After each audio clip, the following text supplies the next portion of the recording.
Bestyrelsesmedlemmer har behov for aktuelle informationer for at kunne træffe beslutninger. De har behov for at kunne danne sig et overblik over bestyrelsens opgaver når som helst og hvor som helst. De mange mails og opfølgning på alle de vedhæftede dokumenter kan være en ressourcekrævende opgave, der tager fokus væk fra det egentlige bestyrelsesarbejde. Det vil vi gerne hjælpe med at ændre. Vi tilbyder en bestyrelsesportal, som er smart og yderst brugervenlig. Vi vil gerne introducere portalen BoardOffice. Med BoardOffice får du let overblik, du kan planlægge og udføre dit bestyrelsesarbejde effektivt, nemt og sikkert, uanset hvilken rolle du har i bestyrelsen. Med BoardOffice får du adgang til alle dine bestyrelser.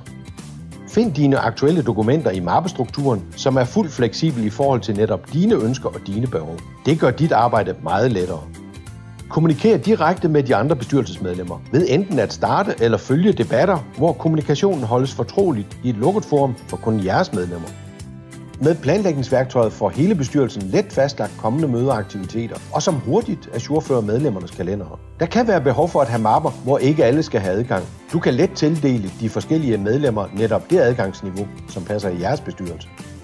Bliv inspireret med adgang til masser af kompendier, templates, skabeloner og videoer, som du kan anvende i udviklingen af dit bestyrelsesarbejde. Med digital signatur kan du nemt og sikkert underskrive dokumenter med NemID.